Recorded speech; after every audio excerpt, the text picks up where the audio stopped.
जरूरत है।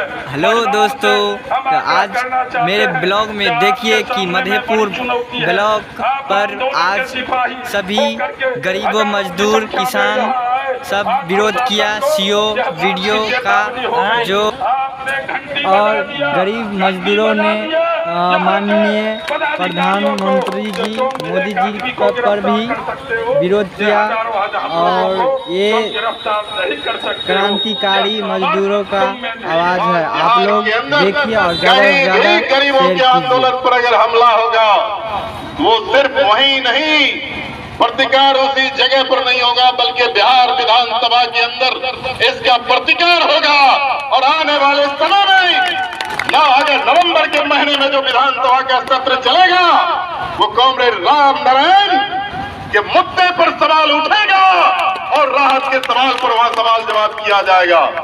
भाइयों, बहुत विकट परिस्थिति है आज बिहार के अंदर और पूरे देश के अंदर। जब इस देश के अंदर उस काली ताकत के खिलाफ जिसने किसानों के वादे, मजदूरों के साथ किए हुए वादे के साथ, नौजवानों के रोजगार के वादे के साथ खिलवाड़ किया, जिसने इस देश के संविधान को तोड़ने की कोशिश किया, बाबा साहब भीमराव अम्बेडकर ने जिसने बराबरी का हक दिया था, उस संविधान को पलटने की कोशिश आरएसएस नीत की सरकार जो दिल्ली में बनी हुई है, जिसके मुखिया मोदी जी हैं, वो जब कोशिश कर रहे हैं संविधान को बदलने का, तब इस देश के अंदर विपक्ष की एकता को कायम करके जिसने वादा खिलाफी किया, जिसने नौजवानों से दगाबाजी किया, जिसने अच्छे दिन का वादा करके किस्मत को तोड़ा, गरीबों के आस को तोड़ा, उस सरकार को हटाने के लिए पूरे देश में विपक्ष की एकता कायम हो गई।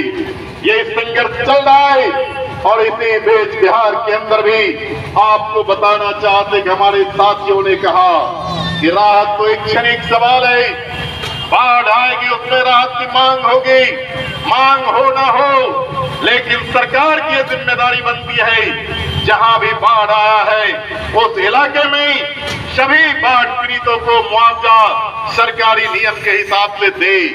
इसके लिए किसी को आवेदन की जरूरत नहीं है, इसके लिए किसी को प्रदर्शन करने की जरूरत नहीं है, ये एक सवाल है और यहाँ पर हमारे साथियों ने प्रदर्शन किया।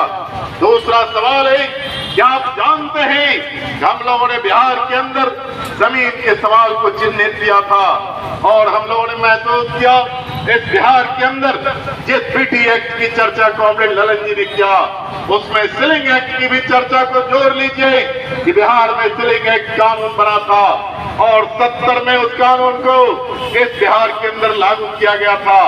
70 में बिहार के अंदर और पूरे देश के अंदर कहा एक इंसान को एक यूनिट से इसलिए आप तमाम लोगों को पार्टी की बिहार राज्य कमेटी की ओर से, सीपीआईएम की बिहार राज्य कमेटी की ओर से आपको सैल्यूट करते हैं, लाल सलाम करते हैं, धन्यवाद देते हैं और संघर्ष के लिए आपको अभिनंदन करते हैं। और कॉमरेड रामनारायण यादव से कहना चाहते हैं जेल के शिकंजे में आप जरूर हो, लेकिन कम्युनिस्ट पार्टी मार्क्सवादी का निर्माण जेल के अंदर में ही हुआ, उसका फॉर्म भरिए। और इस सीओ मधेपुर का सीओ भारी घुसखोर है, लेकिन उसको दीजिए, उसको रिसीव कराइए। ये तमाम लोग भूमिहीन हैं, उनको तुम जांच करो और जांच करके इन तमाम लोगों को जमीन दो। सरकार ने कहा सरकारी जमीन देंगे, अगर जमीन नहीं है तब क्या होगा? सरकार ने कहा खरीद के देंगे। या खरीदने का काम किसका है? सीओ का। जरा पूछे मधेपुर के सीओ से कि रिलीफ देने में तुम्हारी नानी मरती है? सीओ, तुम गरीब लोगों को पर्चा क्यों नहीं दिया? बिहार में यह कानून जो 9/9/70 को बीटी एक्ट बना, भूमिहीनों के लिए, सरप्लस जमीन को बंटवारा के लिए, सीलिंग से फाजिल जमीन गरीबों को देने के लिए, ये तमाम बातें तय हुई, लेकिन तुम क्यों नहीं करते हो? क्या है तुमको? क्यों जरबाहा तुमको मिलता है? सीओ साहब, आप समझ जाइए, ये कानून है बिहार सरकार का, जिसकी चर्चा हम इस पब्लिक मीटिंग में करते हैं। इस कानून को लागू कराना पड़ेगा। कानून को अगर आप लागू नहीं करेंगे तो आप भी चैन से नहीं बैठेंगे। आपका हाथ नहीं थर-थर कांपा। इतना झूठा FIR करते हुए रामनारायण यादव को जेल में आपने भेज दिया। चले गए, वो जेल में है लेकिन बहादुर है, वो लड़ने वाले हैं, जेल से निकलेंगे सीओ तुम्हारा औकात का ज्ञान हो जाएगा। तुमने जो झूठा मुकदमा किया है उसको वापस लेना पड़ेगा, तुमको वापस लेना पड़ेगा। तुम उसके मुद्दई बने हो, तुमको इसको वापस लेना पड़ेगा। इसलिए साथियों हम कहना चाहते हैं आपके इस लड़ाई को और तेज करने की जरूरत है। महिलाओं से हम आग्रह करना चाहते हैं कि आपके सामने में बड़ी चुनौती है। आप आंदोलन के सिपाही होकर के हजारों की संख्या में यहाँ आए। आज प्रशासन को यह बात की चेतावनी हो गई, आपने घंटी बजा दिया, घंटी बजा दिया यहाँ के पदाधिकारियों को। जब तुम एक आदमी को गिरफ्तार कर सकते हो, ये हजारों हजार लोगों को तुम गिरफ्तार नहीं कर सकते हो।